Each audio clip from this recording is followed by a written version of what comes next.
एक बड़े से स्टूडियो के भीतर शायद किसी फिल्म की शूटिंग चल रही थी। तभी किसी आदमी की आवाज़ सुनाई दी, कट, परफेक्ट, और शूट रोक दी गई। और उन्होंने आवाज़ ऊंची करके कहा, कल से हम सभी शूट के लिए शहर के बाहर एक जगह है, वहाँ जाएंगे। दूसरे दिन सब लोग वहाँ जाने के लिए निकल गए। सब वहाँ पहुँच चुके थे। वो बहुत बड़ा घर था। देखकर ऐसा लग रहा था जैसे वो काफ़ी अरसे से बंद था।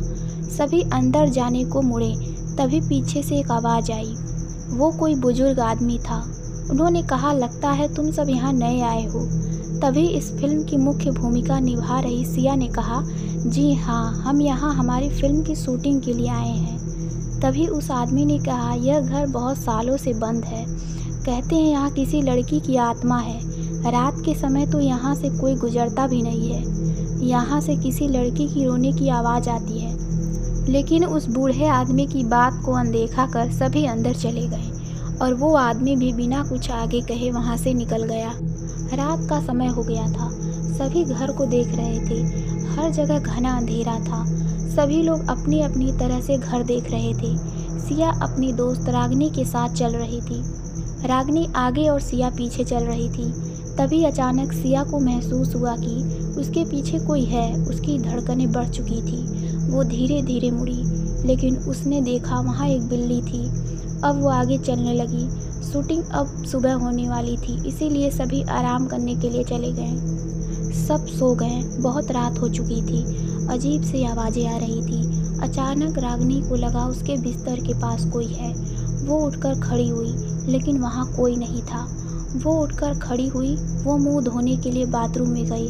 उसने जैसे ही पानी को अपने हाथ में लिया, उसके हाथ खून से भरे हुए थे। उसकी आवाज़ गले में ही रुक गई। वो भागने लगी। उसके सामने एक साया आ गया। वो कोई लड़की थी। उसके हाथों में से खून निकल रहा था। उसके बाल बहुत लंबे थे और आंखें बेहद लाल थी। वो बहुत डरावनी थी।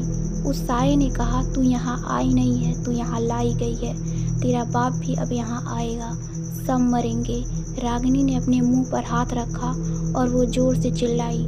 सभी लोग उसकी आवाज़ सुनकर वहाँ आ गए। रागिनी नीचे ज़मीन पर गिरी हुई थी। दूसरे दिन रागिनी की आँख खुली तो उसने देखा सब लोग वहाँ खड़े थे। रागिनी अब भी बहुत डरी हुई थी। सब ने उसे पूछा कि कल क्या हुआ था। रागिनी ने डरते डरते सब कुछ बताया। तभी उनमें से एक लड़के ने कहा, हम लोग यहाँ आए थे, यहाँ तो कोई भी नहीं था, यह तुम्हारा वहम होगा। सभी लोग बात कर ही रहे थे। तभी किसी आदमी की जोर से चिल्लाने की आवाज़ आई। सभी उस तरफ भागे। वहाँ का मंजर बहुत ही खौफनाक था। हर जगह खून ही खून था। एक आदमी नीचे गिरा हुआ था।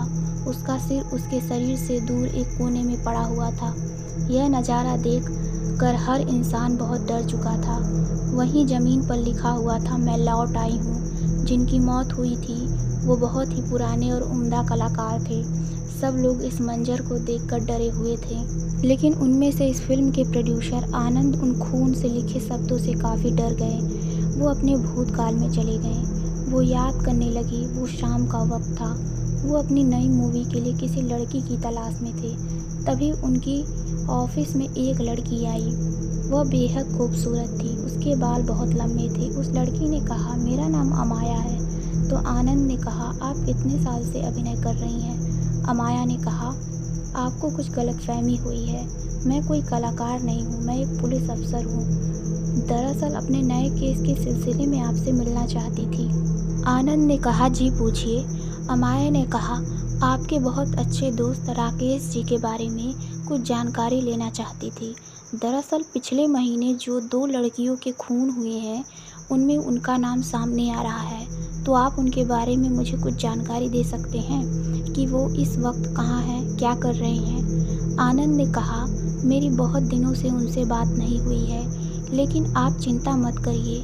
आप बहुत अच्छी तरह से जानती हैं, मैं वसूलों पर चलने वाला इंसान हूँ। मुझे जैसे ही कुछ पता चलता है मैं आपको बता दूंगा। 2 दिन बाद अमाया उसकी ऑफिस में बैठी हुई थी। तभी आनंद का फ़ोन आया। अमाया ने कहा, जी सर कहिए। दूसरी तरफ से आवाज़ आई, मैं एक पता भेज रहा हूँ, आप जल्दी से वहाँ आ जाइए। आपको कुछ बहुत ज़रूरी जानकारी देना चाहता हूँ। कुछ समय बाद अमाया वहाँ अकेली पहुँची। उसके हाथ में गन थी वो जगह बहुत ही सुनसान थी। अचानक पीछे से बहुत ज़ोर से एक चीज़ लगी। वो अपना हाथ सिर के पीछे ले गई। उसका हाथ खून से लथपथ था।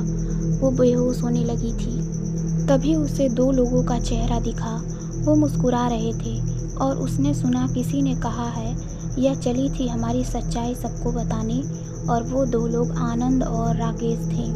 उन्होंने अमाया का सिर एक दीवाली पर दे मारा। वो नीचे गिर गई और उन 2 लोगों ने अपने लोगों को बुलाकर कहा, उसे किसी ऐसी जगह पर दफन कर दो कि उसे कोई ढूंढ ना पाए। आनंद अब अपनी सोच से बाहर आ गया। वो बहुत डरा हुआ था। तभी एक लड़के ने डरते डरते कहा, सिया, तुम्हारी आंखें। सभी की नज़र सिया के ऊपर गई। उसकी आंखें लाल हो रही थी और उसका शरीर नीला पड़ रहा था। वो बहुत ही डरावनी लग रही थी। वो सीधा आनंद के पास गई और उसका सिर दीवार से दे मारा। सिया के अंदर अमाया की आत्मा थी।